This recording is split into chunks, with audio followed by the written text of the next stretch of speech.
Punjab public service commission जो कर रहा है शायद वो गलत है। क्या कर रहा है आपको बताता हूँ एग्जांपल से।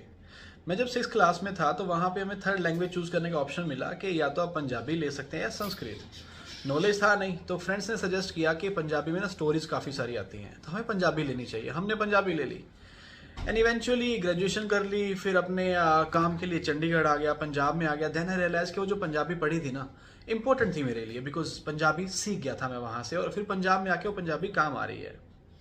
अब ये बात आपके साथ इसलिए शेयर कर रहा हूँ बिकॉज 6th क्लास में पंजाबी पढ़ने का रीजन बस इतना सा था कि दोस्तों ने कह दिया था कि यार कहानियां बहुत आती हैं उसमें, इसलिए पढ़ लेते हैं। आई थिंक BSc के इलेक्टिव के टाइम भी ऐसा ही होता है। हम फ्रेंड्स के साथ के वो फ्रेंड ये पढ़ रहा है तो हम भी पढ़ लेते हैं, या उसका टीचर अच्छा है तो ये कर लेते हैं, कुछ भी कारणों से ले लेते हैं बिकॉज इलेक्टिव ही तो है यार वो।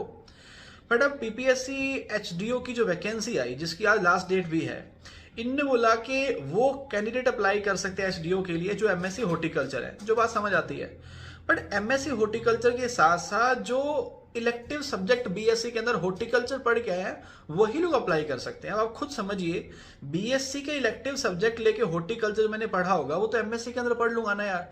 और फिर आप कौन सा क्वालिफिकेशन के बेस पर जॉब दे रहे हो? पेपर तो आपने लेना ही है, तो जिसके पास टैलेंट होगा नॉलेज होगा क्वालिफाई कर लेगा पेपर। ये इलेक्टिव वाला चक्कर क्यों?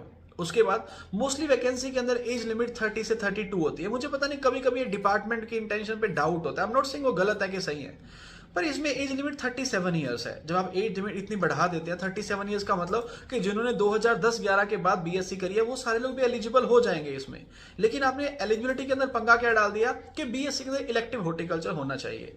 अब जब ये वीडियो डाल रहा हूं तो लॉजिकल है, कमेंट्स के अंदर कुछ ना कुछ बच्चे तो बोलेंगे हाँ ये गलत हो रहा है, ऐसे है वैसे है।